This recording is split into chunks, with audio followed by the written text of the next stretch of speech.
Yo, how's it going? This is Mo Vernie on the move in March. It's nice and blue sky, white clouds here, but it's a bit chilly. But I got this amazing 2021 Mazda 3 100th Anniversary all-wheel drive sedan. In this segment, I'm going to show you the walk around of the exterior look of inside. So if you like what you see, please remember to subscribe. Special thanks to Mazda Canada for giving me this special ride, especially for my birthday celebration week. This vehicle is very special, and congratulations to Mazda. They have been building great cars for over 100 years. They start building cars from 1920, and as of 2020, they celebrate 100 years in the automotive industry. But what's interesting is, as of 2021, they still provide this 100th Anniversary Edition. Now, Mazda 3 Sedan, Mazda 3 Hatchback, CX-5, and all other models in the lineup also offer 100th anniversary. So I suggest that you check out the website in your local regions and see if that country that you live in actually have the 100th anniversary. Now, this Mazda 3 100th anniversary is top of the line. There's not even any major options that you need to be paid on top to get it, because it basically includes everything. Now, for 100th anniversary, the only body paint color that is available is the snowflake pure white color, and I think it's beautiful. And it comes with the garnet red leather interior, so white on red is pretty cool. Now, if you ask me what kind of visual cues that this 100th anniversary actually shows that difference of this in different from other trim level, now I can tell you there's not much.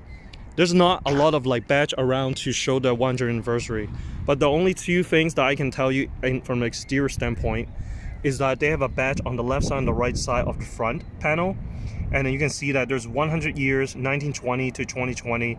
That 100 years is in red, and then 1920 to 2020 is in black. And also on the 18-inch rims here, you can also see the center cap is that Mazda logo, 100 years 1920 to 2020. So those are the only cue that you can see around the car that actually shows you that this is the 100th anniversary edition. Now, another thing I want to say, this is top of the line and it's so fun, is the fact that this is a trim level that give you the 2.5 liter 4-cylinder turbo that also pumps up 250 horsepower using octane 93 or octane 94, the highest octane that you can find in your gas station, and 320 pounds-feet of torque. Again, using octane 93 or 94, depending on your local region with the highest octane. Mazda seems to like to give you the specs based on the octane, but it also makes sense, because if you're going to use your lower gray, obviously the horsepower is not going to be as high as using the higher gray. But you can still use the 87, but you get less horsepower then.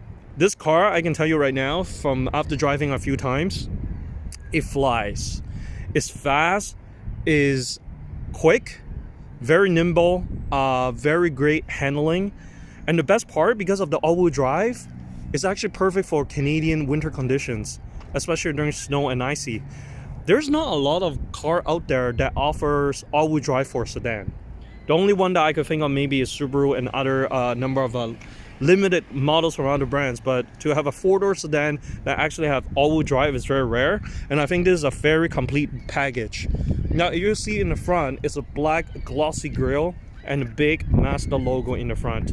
The LED lights, headlamps, and then you can see the white body paints all over, even on the rear view mirror.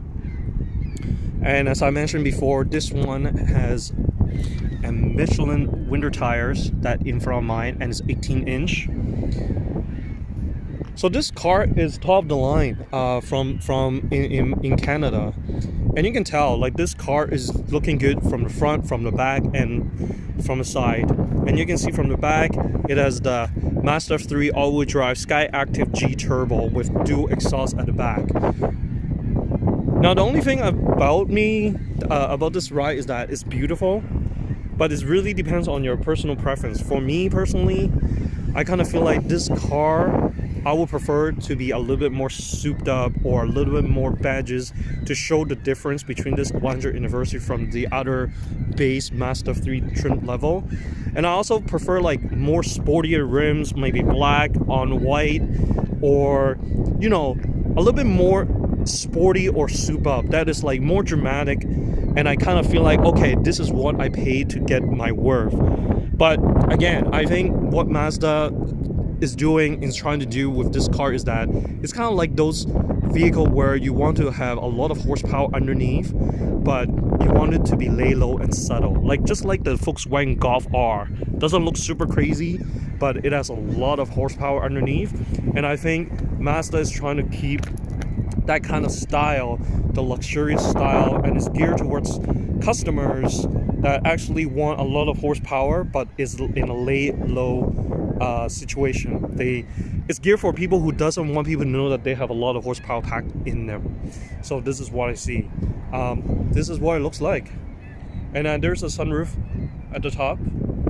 Special shout out to Mazda Canada for giving me this ride. It is really a joy to ride. I think it really scares a lot of people when you know, like on a red light and you floor it effortlessly, and this car just blow by people, and people probably wonder, like, yo, it's just a Mazda, a sedan, like why is this fast? And I think it is actually cool when people doesn't know that there's like 250 horsepower. I think the key to me is that there's a lot of cars out there that has more than 250 horsepower, but for a compact sedan to have 250 horsepower is very rare. But also, I think the key for this car is that the 320 pounds-feet of torque. That is the key of this engine, and coupled with the 6-speed automatic is actually pretty fly, and it's very fun. Again, special shout out to Mazda Canada for giving me this ride. It's amazing, and congratulations to your 100th anniversary milestone. Wolverine's out here.